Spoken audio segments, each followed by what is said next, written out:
Hello, and welcome to another episode of the Writing Expensive Words podcast. Today, we're going to talk about the breaking point, but maybe it's not the breaking point that you naturally think of. On today's episode, we're going to talk about how you can create a compelling breaking point for your character that won't catch your reader off guard. And I was thinking about this because last week I was editing a manuscript for a client, and I was going through the final read through, it's a big deal. And I realized that the character's breaking point was pretty darn natural.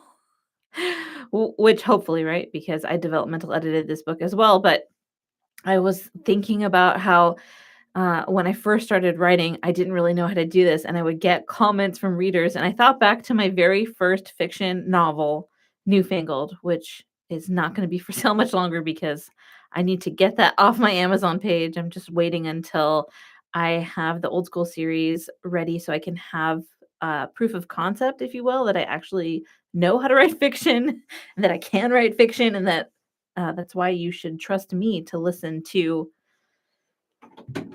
as far as writing your fiction, that I would close that door. It gives me a little bit of a better acoustics. I'm here in the storytelling dungeon. And so I was thinking about back to that point when I didn't really understand how to set the reader up for my character breakdown, and how people would write it and be like, that wasn't a reasonable thing for her to do. And I was like, really? A lot of stuff happened to her, the main character, in this book. And at some point, you don't think she's going to snap. But this is what I've learned in the last 10 years of writing fiction and reading and editing, that you're the writer, so it is literally your job to know your character's breaking point. But that's not where your job as the writer ends. You also have to prepare the reader for the break. Otherwise, they're going to evaluate whether or not the character's breaking point was reasonable, not based on what's happened in the book so far, but based on their own personal experiences. Because remember, the reader is not living in a windowless, scentless room. They're living in their own life, and they have all these experiences that they bring with them into the book. So how can you prepare a reader to agree with the breaking point of your character, which is a reasonable breaking point, without them automatically putting their own personal experiences onto the character? Well, you have to kind of leave a trail of breadcrumbs for them to follow as you're writing up until the point of the breakdown. Otherwise, they're going to be like, well, this is what it all boils down to. They think this one sentence. I wouldn't have a breakdown over that. So it doesn't make sense that the character did. And you're like, no, you're missing the point of reading, is that you want to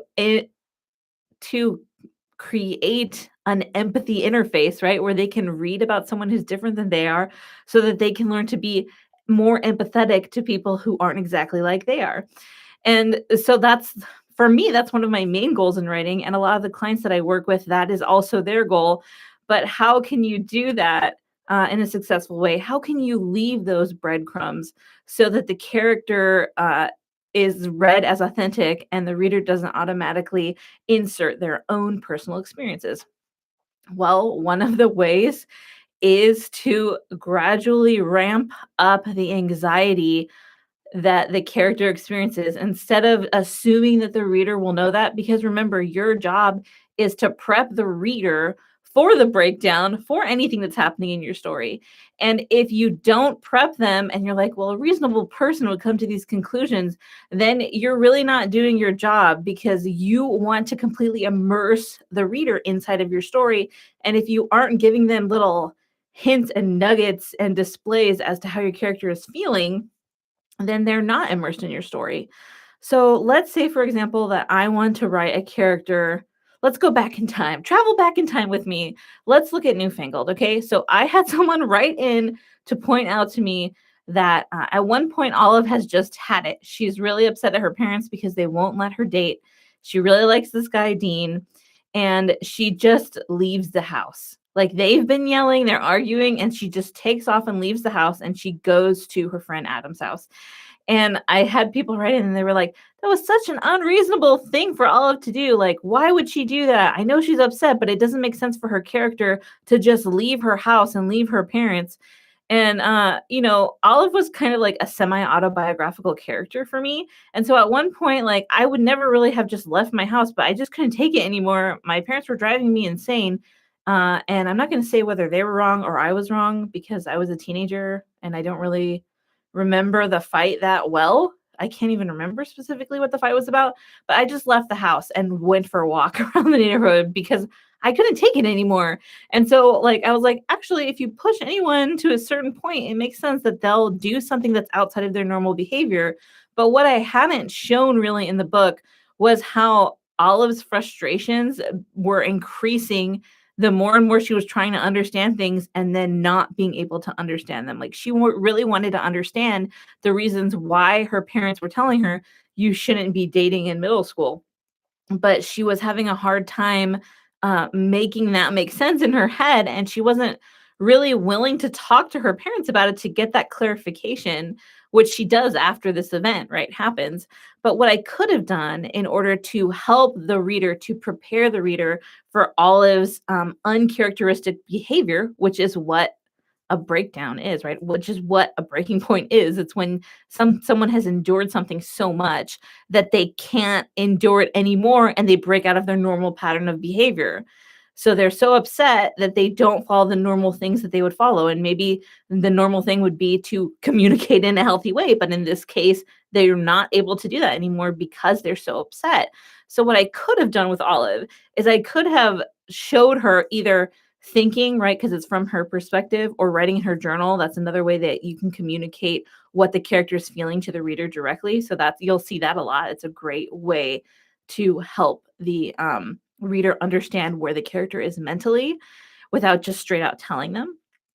And so I could have had her explain more of why she was feeling frustrated and show even the reader that she's not completely sure why she's frustrated because she's trying to understand this concept. She can't understand it.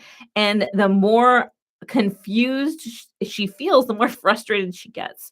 So that's why, you need to have these interactions that are building up to the breaking point for your character.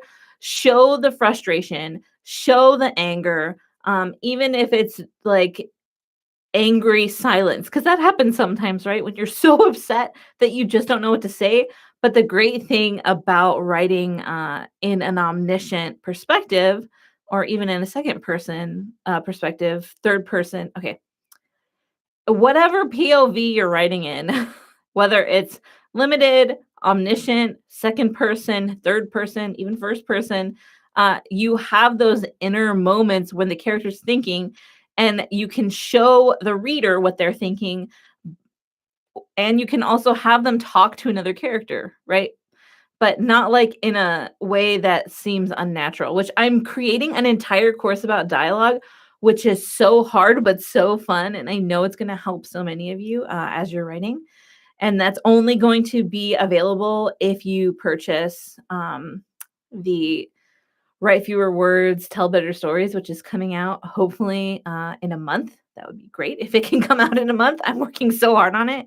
But one of the things that you don't want to do in dialogue, and I'm doing an entire class about this, is you don't want to have your character explain something to another character that they wouldn't otherwise explain. So, like, for example, if I'm feeling really upset, and I'm not particularly close with another person, I'm not going to go up to them and then tell them all the things I'm feeling. I would hold on to those feelings for someone that I trust, someone in my, support system, uh, a really close friend, right, or family member.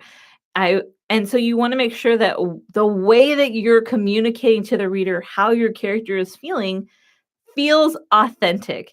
And I know that that can be hard when you're like, but this is what I would do. And see, that's the danger that we have as writers and as readers, because when we're trying to say, well, this is what I would do, other people should naturally understand that without me telling them. You're basically saying the same thing that the reader's saying to you when they're like, hey, I wouldn't do this. So it's impossible for your character to do that. So that's why we have to bridge that gap between the writer, the character, and the reader to show how these things work, to show why the character is feeling upset. And we need to do it in an authentic way that doesn't put off the reader. And that's why, I mean, that's why we have the whole argument of show, don't tell, right? Because if you're just spewing all these facts to the reader, they're like, well, this isn't a really fun way to learn about this. That's why storytelling is the cornerstone of human connection. Because when you're telling a story, you you're putting the ideas that you want to share into a format that the other person can engage with. You're not just telling them a list of facts because they're not going to retain that as well, and they're not going to be able to engage with you as well as if you were putting it in storytelling form. So that's why we write stories, right? To communicate ideas. And as a writer, when you're trying to communicate to the reader why your character is so upset, if you wait and wait and wait and wait and then try to explain everything all at once to the reader, you're basically making a long list of why the character is upset, which the reader is not going to enjoy, and they're not going to retain that information either. So that's why we have to think about what kind of like breadcrumb trail we can leave to show that the character is getting increasingly uncomfortable to the point where they would do something that breaks out of their normal mode of behavior. And another great way to build up to this, in contrast, is to show the reader what the normal mode of behavior for the character is. For example, like I'll just use myself because why not? The first thing that I do every morning when I wake up is I read and I have prayer and meditation time. And if I'm having a really like if I went to sleep and I was upset and I'm still upset in the morning, I might break out of my normal habit of reading meditation and prayer because I'm feeling upset. Even though I know that if I don't read, pray, and meditate, that my day is going to be way worse because that is historically what happens to me, right? But because I'm so upset, I might be willing to break out of my normal healthy mode of behavior, um, because I just don't feel like doing the thing that I know I should do, which is a relatable experience, right? Like, how many times have you felt that way? So when you're showing your character, you can show the reader, okay, look, this is what my character normally does. This is what my character doesn't do because they're upset. And that way you can kind of lead up to the big breaking point. And for example, so for Olive, when she storms out of the house, I could have shown, which I think I did show, that she doesn't normally defy her parents. Like, she's very respectful, she's very obedient, but then she comes to a point where she's like, I don't understand you anymore. And I could have had her write in her journal. I could have had her talk to her grandparents about it on the phone because that's something she does a lot. Right. And that's pretty normal, right? Like when you're upset with your parents and you have a good relationship with your grandparents, you're like, okay, who can understand my parents better than I do? Oh, my grandparents can. I can talk to them about it. So there were all these different streams I could have taken in order to show normal to abnormal behavior, to show peacefulness to angriness, to show normal behaviors versus out of characteristic behaviors that are the result of frustration, anger, and also I feel like some sadness, right? Grief causes us to do things that we wouldn't normally do. So these are all things that you need to think about so that you, unlike me, don't get letters that are like, I don't understand why this character freaked out. It didn't seem like them at all. What you want your reader to say is, oh, this behavior doesn't seem like the character at all, but I have all these different things that happen along the way that show me that this character isn't acting like themselves. And that makes sense why they lose it at this point. And the book that I was just editing over the last week, it did a really great job of doing that. I felt like this is going to make sense to the reader, that this person has been pushed, pushed, pushed. They've gotten through this really hard thing, but now all these new things have come in and they're not really following their normal pattern of behavior. And then boom, the character loses it. And you're like, yes, this makes sense. I understand why she's upset. I understand why she keeps poking her finger into the chest of the person she's yelling at, which she never does at any other point in the book. And that's what you need to think about. So remember, as a writer, your job is to create a bridge from yourself to the character and then to the reader so that all three of you, even though the character is fictional, are meshing well together and understanding each other and creating that avenue for empathetic experience in the reader through the character who you are writing. See, there's 3 parts. So that's what I wanted to talk about today. If you have any questions about how to write a successful breaking point for your character that I haven't addressed, please feel free to email me, kns@literarysymmetry.com, or you can leave a comment on this YouTube video or leave a comment on the podcast episode or in the review for podcast on any of the platforms you like. I check them all. I'm so glad to finally be back with you, and I hope that I'll be able to do these episodes uh, more regularly. My kids went back to school today. We'll see how that goes. But as always, it is never too late to write the story of your heart. Bye.